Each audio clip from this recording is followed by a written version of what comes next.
ताकि पोलराइजेशन करें, नफरत की राजनीति करें, लेकिन यहाँ ये आके फंस गए। इन्होंने गलत जगह पे हाथ डाल दिया। संस्कृति, सभ्यता, एकता का प्रतीक है। सच तो कड़वा ही होता है। और गिरिराज वगैरह इन बेचारों की तो रोजी रोटी इस पे चलती है, उसको तो बोलना भी नहीं आता क्या बोल रहा है। कसूर उनका है जो बाबरी मस्जिद को तशरीह में देकर आए थे। क्या सोचता है पता नहीं, कैसे कैसे लोग आए हुए मिनिस्टर्स। ये कोई मामूली जगह नहीं है कि जहाँ पे आके कोई भी कुछ कर दे। यानी कि आसानी की चाबियां हमारे पास इंसेप्शन से, हमें पार्टी नहीं बनाया जाता। कोई कुतुब मीनार, लाल किला, ताजमहल थोड़ी है। अंधा बाटे रेवड़ी फिर अपनों को दे। प्राइम मिनिस्टर हूँ तो हम 30 करोड़ कहाँ चले गए। और हम ये चाहते हैं कि देश में स्वार्थ बरकरार रहे, लेकिन यार इस किस्म की हरकतें करोगे तो स्वार्थ कैसे बरकरार रहे। Now you are going to see the rule of agitators. ये एजिटेटर्स हैं, इन बेचारों का क्या, इनकी दुकान इस बात पर चलती है। और बड़ी चर्चा की थी मीडिया ने कि अब बाबरी मस्जिद को छोड़ के किसी चीज़ को टच नहीं किया जाएगा। हमारे 5 नौजवान मासूम मजलूम मारे गए, पुलिस कहती है कि हमने गोली नहीं चलाई। आप जो है इन्वेस्टिगेशन करवा रहा हो, सर्वे करा रहा हो, जब नेचर वही रहना तो सर्वे किस बात का। तो इनका माइंडसेट आप समझ सकते हैं, कम्युनल एंगल से लिखी गई है वो किताब। तो फिर ये कह रहे हैं कि वहाँ ब्राह्मण प्रीस्ट होते थे। अरे इंसेप्शन से, शुरुआत से हमें प्रीस्ट माना। शूज नहीं है, कोई ना कोई मंदिर है ना कुछ, ही पूरा जंगल था। अजमेर शरीफ दरगाह को लेकर एक खबर आती है कि हिंदू सेना के अध्यक्ष ने एक याचिका डाली है जिसमें बताया गया कि यहां पर जो है शिव मंदिर है और पूजा के लिए वहां पर बात सामने आई। जैसी ये खबर आई तो ये खबर हिंदुस्तान में आग की तरह फैली और फिर अजमेर जो है हॉट टॉपिक हो गया और चारों तरफ अजमेर शरीफ की बात जो है की जाने लगी। मेरे साथ में सैयद सरवर चिश्ती साहब हैं जो कि अंजुमन सैयदाना के सेक्रेटरी साहब हैं, जो कि एक जमात है जिसको पूरी तरीके से ये देखते हैं। इनसे बातचीत कर लेते हैं और समझने की कोशिश करते हैं। सरवर साहब, पहली बात तो बहुत बहुत स्वागत आपका। सवाल की शुरुआत यहां से कि एक जिला अदालत में याचिका जाती है और उसको एक्सेप्ट कर लिया जाता है, पहले जवाब आप इसको कैसे देखते हैं? जिला अदालत में नहीं, निचली अदालत में जाती है। ये विष्णु गुप्ता जो इसका है हिंदू सेना का कोई अध्यक्ष है, जो कि खुद क्रिमिनल है, जिस पे बहुत सारे केसेस है। 2 साल दिल्ली में ये जिसको कहते हैं तड़ी पार भी रहा है। एक फ्रिंज एलिमेंट तो नहीं कहूँगा, इसके पे सपोर्ट बहुत सारे लोगों का है, तो फ्रिंज एलिमेंट तो है नहीं, मेन स्ट्रीम इसको सपोर्ट कर रही है। दूसरी चीज़ ये है कि ये माहौल पूरे देश में चला हुआ है। कसूर उनका है जो बाबरी मस्जिद को तशरीह में देकर आए थे। कहा जो तशरीह में देकर आए थे वो कसूरवार हैं, और अगर देकर भी आए थे, हमने ये सोचा था कि हिंदुस्तान का माहौल, हमारे देश का इसके बाद साजगार हो जाएगा। हमने देश हित में, in the interest of our nation, हमने जहर का घूंट पिया, जबकि फैसला ये आया था कि बाबरी मस्जिद demolition was an criminal act, उसको क्रिमिनल एक्ट माना था और कोई इसी तरह के कोई अवशेष वहाँ नहीं पाए जाते हैं। उसके बावजूद दूसरे पक्ष को बाबरी मस्जिद दे दी गई, लेकिन हम खामोश रहे कि अब कुछ नहीं होगा। और जो लोग देकर आए थे और जिन लोगों ने चाय पे बुलाया था, उनसे ये लिखित में वादा लेना चाहिए था अब कुछ नहीं होगा। अच्छा, प्लेसेस ऑफ वर्शिप एक्ट 91 भी यही कहता है। उस पर बड़ी चर्चा की थी मीडिया ने कि अब बाबरी मस्जिद को छोड़ के किसी चीज़ को टच नहीं किया जाएगा, क्योंकि 1947 के पहले जो भी प्लेसेस ऑफ वर्शिप थी, मस्जिद, मंदिर, गुरुद्वारे, चर्चेस, उनका स्टेटस को वैसे ही रहेगा। लेकिन आपने क्या देखा, मथुरा काशी के मामले में जस्टिस चंद्रचूड़ थे, जो हर सब में बड़े जिम्मेदार वो हैं, उन्होंने मथुरा काशी के मामले को एंटरटेन किया। ये है कि उसका नेचर चेंज नहीं किया जाएगा प्लेसेस ऑफ वर्शिप का। भी डिबेट करते हैं कि भाई नेचर चेंज थोड़ी किया जाएगा। जब नेचर चेंज नहीं किया जाएगा तो फिर किस बात की आप जो है इन्वेस्टिगेशन करवा रहा हो, सर्वे करा रहा हो, जब नेचर वही रहना तो सर्वे किस बात का। तो एक तो ये हुआ। अब आपने जैसे संभल में देखा, एक ही दिन में पिटीशन फाइल करते हैं, सामने वाली पार्टी मौजूद नहीं है, 1:30 बजे फाइल करा, 3:30 बजे कमिश्नर अपॉइंट हो गया, शाम को जाके कमिश्नर ने सर्वे भी कर लिया, सब पीसफुली हो गया। जब उन्होंने देखा कोई दंगा ही नहीं हो रहा, 3 दिन बाद प्रोवोकेशन के लिए भेजा, नारे लगाते हुए लोग आए और इस तरह की हरकत हुई। हमारे 5 नौजवान मासूम मजलूम मारे गए, पुलिस कहती है कि हमने गोली नहीं चलाई, जैसा कि हमेशा करती है। कोई हम आपस में ही गोली चला लेंगे क्या?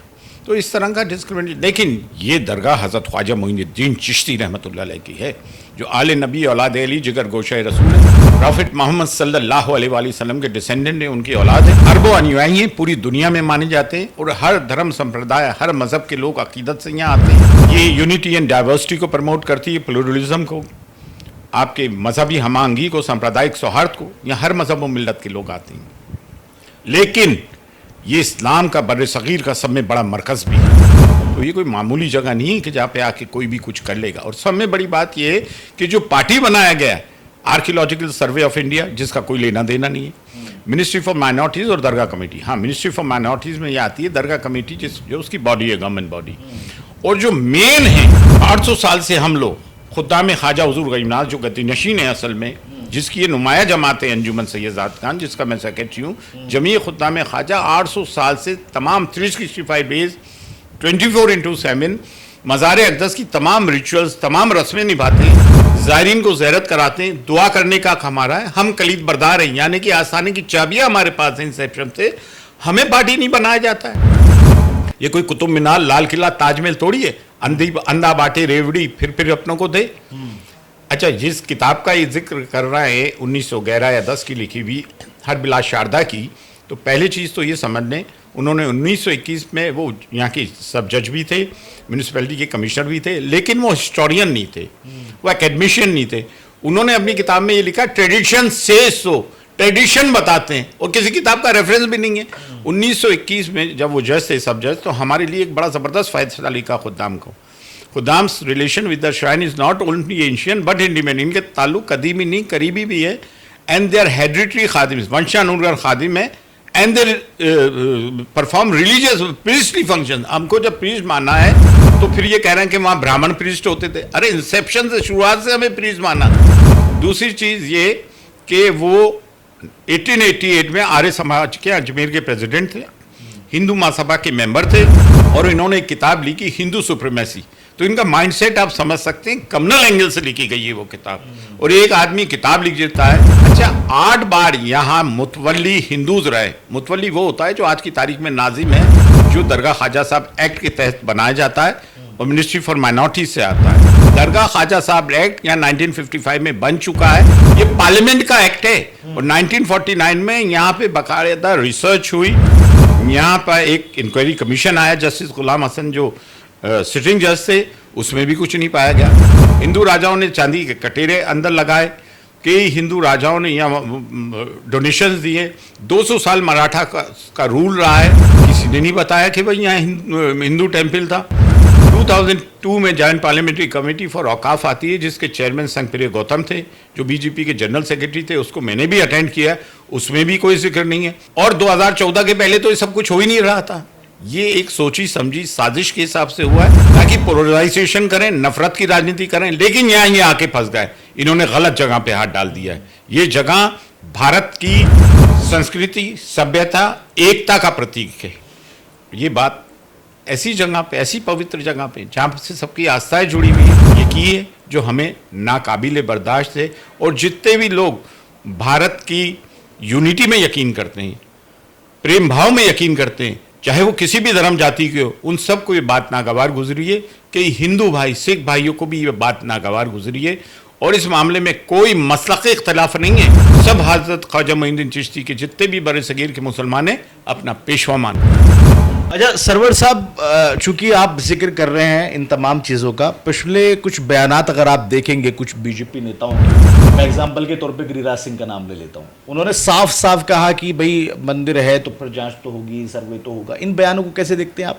दूसरा, जब से ये पूरा मसला सामने आया है तो सरवर साहब के बारे में एक कमेंट, यानी आपके बारे में एक कमेंट निकल के ये आ रहे हैं कि सरवर साहब बड़ा कड़वा बोलते हैं। सच तो कड़वा ही होता है, सच तो कड़वा ही होता है। और गिरिराज वगैरह इन बेचारों की तो रोजी रोटी इस पे चलती है, उसको तो बोलना भी नहीं आता क्या बोल रहा है, क्या सोचता है, पता नहीं कैसे कैसे लोग आए हुए मिनिस्टर्स बने हुए। जब ब्रिटिशर्स छोड़ के गए थे ना भारत, उन्होंने कहा था, you have seen the law rule of administration, now you are going to see the rule of agitators. तो ये एजिटेटर्स हैं, इन बेचारों का क्या, इनकी दुकान ही इस बात पे चलती है। अच्छा सरवर साहब, वैसे सच्चाई क्या, क्या वाकई जो तहखाने की बात कर रही है क्या है वहां पर, आपके भी कब बना, थोड़ा सा इसके बारे में आप बताएंगे? हुजूर गरीबनाथ 1192 AD में तशरीफ लाए थे फारस से, बाइजाज़त हज़रत मोहम्मद मुस्तफ़ा सल्लल्लाहु अलैहि वसल्लम। आप वहाँ गए थे, मदीने मुनव्वर से आपको हुक्म हुआ था।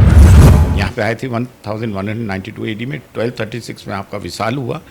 228 साल तक मज़ार कच्चा था, फिर मज़ार बना, और इसी तरह से फिर धीरे धीरे एंडोमेंट बना। और हम शुरू से ही यहाँ हैं, कोई ना कोई मंदिर है ना कुछ, ये पूरा जंगल था।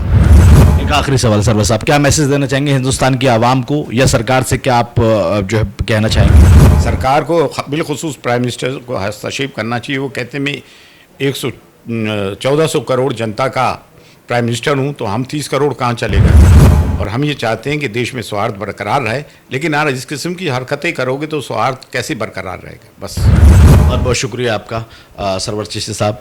तो सरवर चिश्ती साहब थे हमारे साथ में, साफ तौर पर उन्होंने बहुत सारी चीज़ों पे ऐसी पे बात की जिसका जिक्र अभी तक सामने नहीं आया था, और जिस तरह का अभी माहौल जो है वो बना हुआ है वो वाकई एक तरह से सवालिया निशान उठाता है। और अब 20 तारीख में जब वहाँ पर सुनवाई की जाएगी तो क्या कुछ निकल कर सामने आता है, इस पर लगातार हमारी नज़र जो है बनी रहेगी। हम आपको लगातार अपडेट करते रहेंगे। अजमेर से नाउ नोएडा के लिए हिंदुस्तान।